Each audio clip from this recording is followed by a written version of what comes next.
Bibilmil? Kumusta ka na? Harian? Opo. So yun mga tol, dito sa Bibilmil mga tol, no? Tinanong ko siya kung totoo ba yung nangyari at totoo daw yun mga tol. So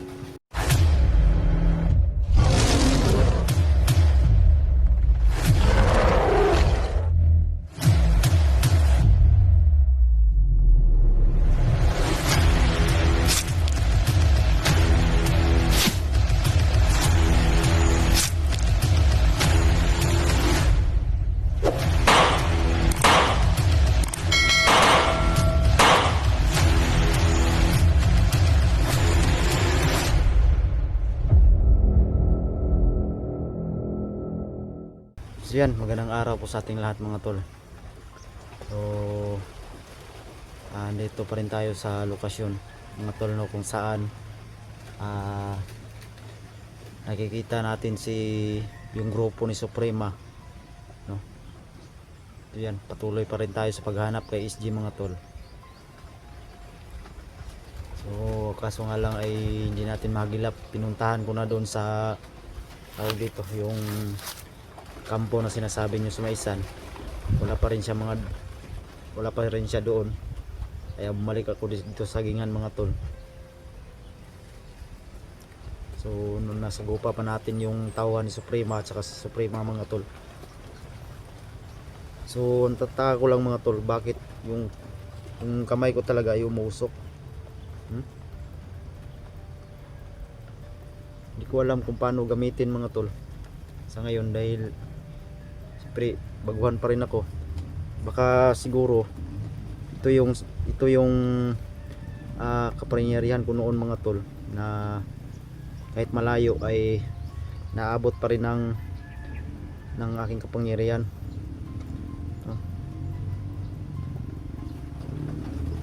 Nasusunog sila mga tol, pero masubukan rin natin ito, no. So medyo tahimik yung lugar, walang gaanong tao, no? Kaya magdubli ingat lang talaga tayo. So yan, paikot-ikot tayo dito.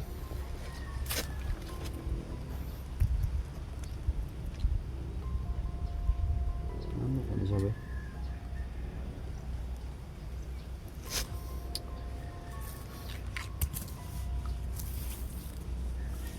So like and share sa ating video mga tol.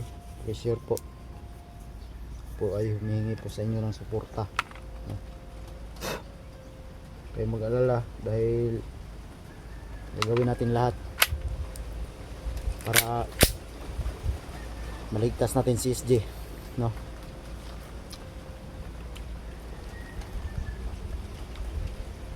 So ikot-ikutin lang natin tong buong lugar mga tol.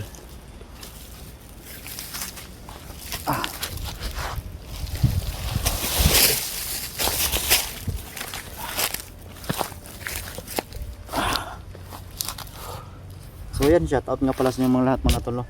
So shoutout nga pala sa nagbigay ng cellphone kay friends mga tol, at hindi na lang po kita papangalanan.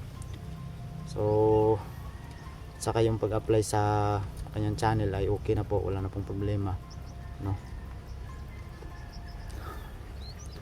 Maraming salamat po talaga sa tulong nyo po, dahil kita ko sa mukha ni Renz ay sobrang saya niya talaga. Hindi niya akalain na kahit naging bandido siya ay dati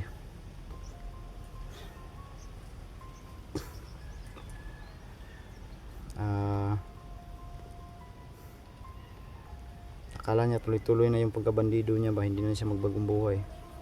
Pero sinubukan ko mga tol na baguhin yung status niya sa buhay, dahil hindi maganda yung nasa bundok ka lang palagi, wala kang mapapala, no.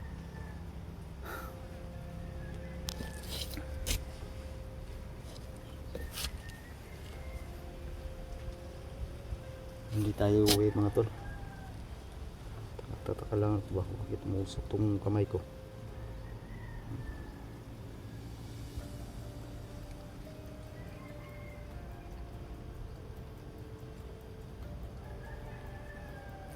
Busog talaga.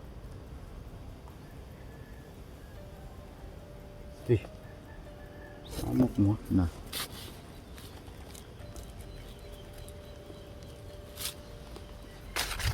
Sana ay makita natin yung mga ibang kasamahan natin mga tol para magsama-sama ba, no? Busog talaga.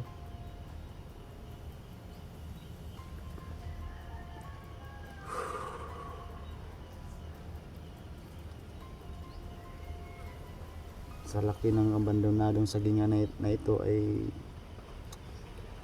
mahirapan talaga tayo na mahanap si SD, pero gagawin pa rin natin lahat mga tol, no? Tayo susuko.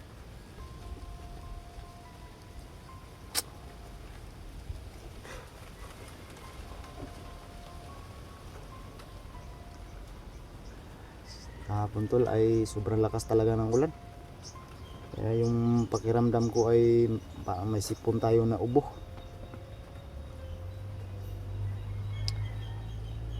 Ang init ng kahapon sa umaga. Tapos pagkahapon biglang uulan. Yung katawan natin ay parang nasubhan ba, na tawag dito. Kung mahina ang resistensya mga tol, iwan ko lang. Tataas may anuhin talaga ng sakit.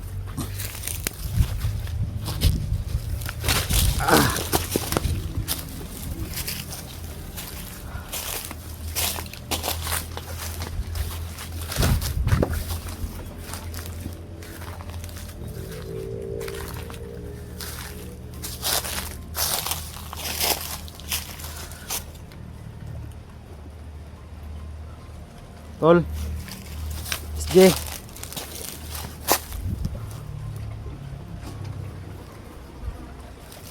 SJ, tol.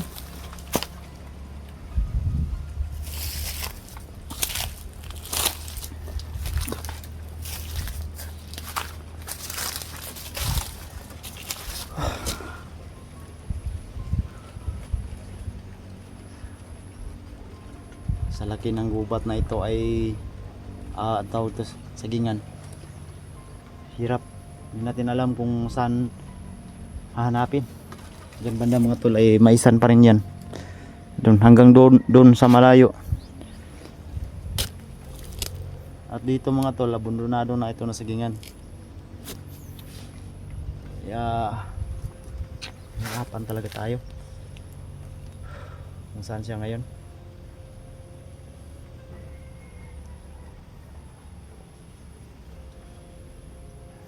Salamat rin ako mga tol dahil yung agimat ko ay bumalik na, no?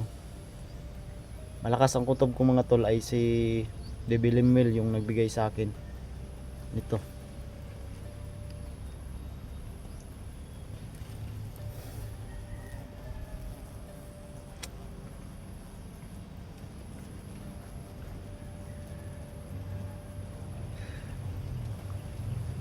Sana makita natin yung sana ay magpakita sa akin si Bibilimil dahil namimiss ko na yung bata na yun. Makapagpasalamat man lang ako sa kanya kasi ang tagal na rin hindi napakita sa akin nun, simula nung kinuha siya ng magulang niya, yung mama niya mga tol, no?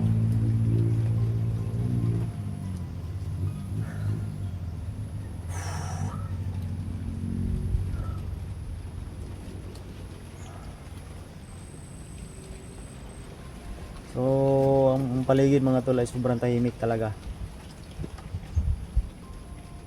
Pero mag-ingat-ingat lang tayo, mahirap na. Baka yung mga kalaban ay bigla-bigla na lang susulpot. Hindi natin alam, basta ganyan mga tao, mga traitor yan mga tol. So yan, shout out ngayon pala sa inyong lahat mga tol, sa mga masugid nating tagapanood, no? Luzon, Visayas, Mindanao, shout out po sa inyong lahat. Maraming salamat po, andyan po kayo, no? Nanood pa rin sa ating video. At sa hindi pa po nakasubscribe po mga tol, please po i-subscribe, like and share po sa ating video. Pag-click na rin yung notification bell para updated kayo sa mga kung may upload man tayo na panibagong video ay updated kayo mga tol lagi.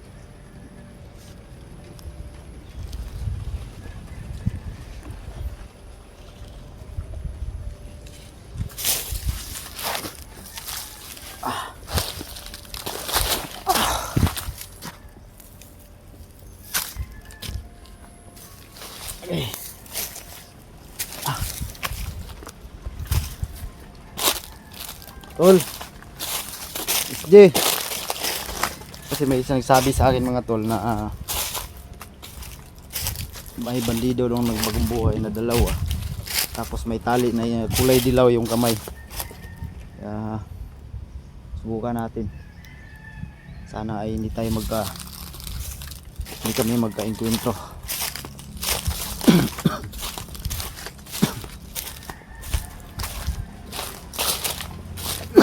Tol.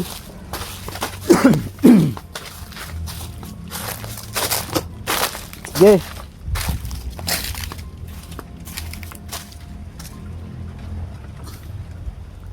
Tol.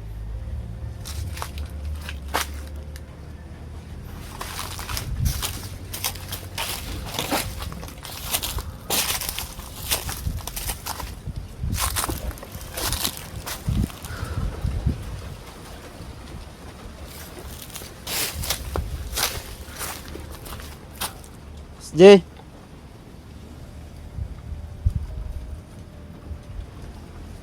Tol.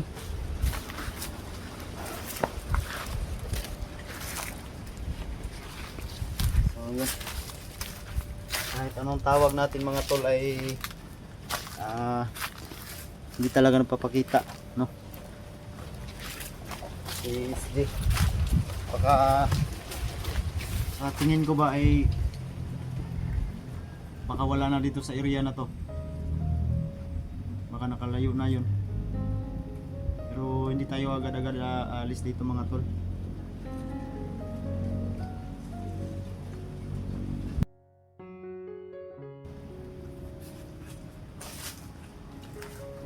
Ito. Bibilmil! Kumusta ka na? Po. Ikaw ba yan talaga? Opo. Ha? Yung mga tol, si Bibilmil. Kumusta ka na? Okay lang po ako. Ha? Upo ka muna. Ano bang nangyari sa'yo? Bakit bigla kang nawala?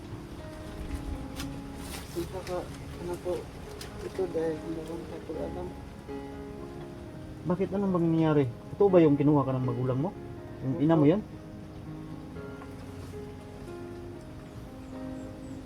Saan kanya dinala? Doon po sa aming kaharian po. Harian? Ito. So yun mga tol. Dito sa Bibilimil mga tol, no?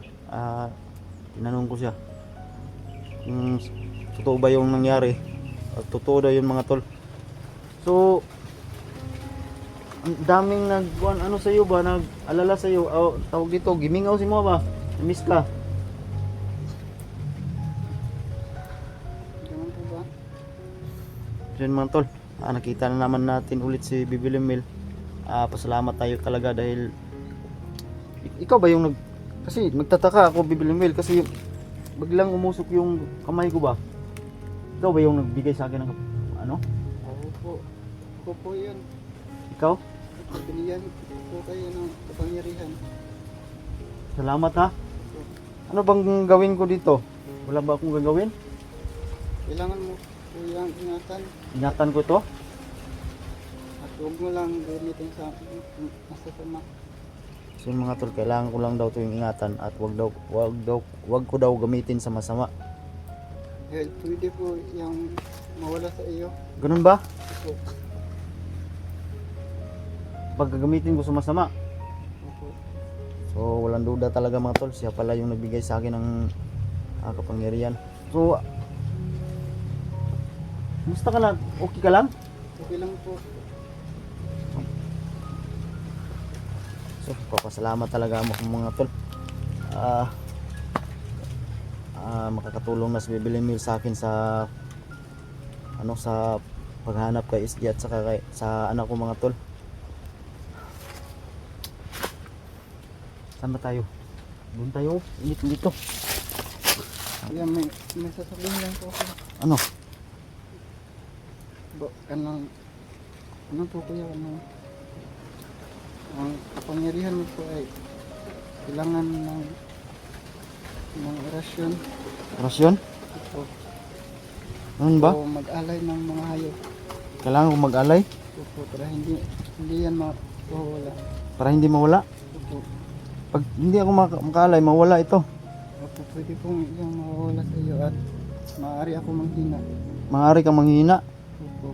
Ano ba yan? Araw-araw kung isang bisis lang, ano ba? Mga dalawa lang po sa isang linggo po. Dalawa? Opo. Mga Martes at Biyernes po. Ganun po ba? Ganun ba? Opo.